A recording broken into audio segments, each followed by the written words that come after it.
Hello everyone, it's me, Ned, freelance cheesemonger to the stars.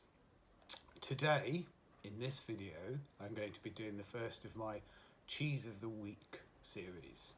And for this one, I'm featuring one of my favourite cheeses of all time, Gorwydd Caerphilly. Now, there are a bunch of reasons why this is one of my favourite cheeses of all time.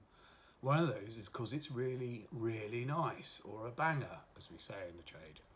And you don't have to take my word for it. It wins awards all the time. It won awards at last year's World Cheese Awards, so many medals, that Todd, who makes it, had to buy a wheelbarrow to carry all his medals around in.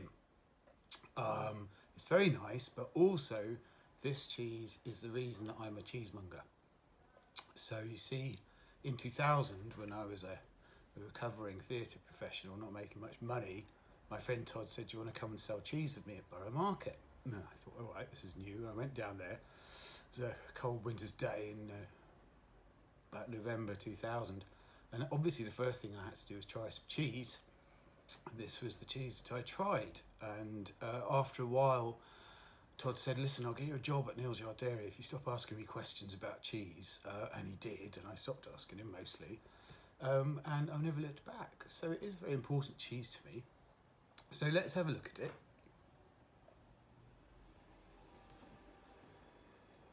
Now, it's a very beautiful thing. If you're used to the sort of Caerphilly you might buy in a supermarket, you might think this looks a bit odd, because the kind of Caerphilly you see in a supermarket will be kind of pale and crumbly like the centre part, but there won't be any of this other funny stuff going on. That Caerphilly you bought in the supermarket would be wrapped in plastic. It would be fine, but it would be pretty mild, pretty gentle, not a very complex flavour. This is a proper handmade farmhouse Caerphilly made from unpasteurised milk. So one of the things that's happened is it's grown this beautiful rind on it. Now, the rind, I'm just going to shift this around and show you because it's so gorgeous. Looks a bit like an elephant's foot, a bit like a piece of old stone. You can't tell this, but it's got a beautiful velvety texture such that I'd like to have a pair of trousers made from it.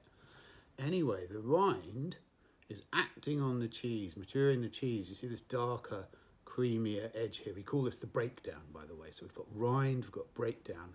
The rind is doing that, breaking down this firmer, fresher cheese into this richer, creamier texture. And then the centre of the cheese, which we call the paste, so rind, breakdown, paste, the centre has a kind of light, moistly crumbly texture and a lovely, fresh acidity. So if you eat the rind, which you should, if you eat the rind, the breakdown and the paste, you'll get 3 cheeses for the price of 1. The rind has a lovely mushroomy, earthy flavour, a bit like a country church. The breakdown's more rich and creamy, a bit cabbagey, a bit like a camembert. And then the centre's got this lovely, zesty, fresh flavour. So you can see why it's one of my favourite cheeses in the world and why it was a suitable cheese to inaugurate Ned Palmer's Cheese of the Week. Thank you very much.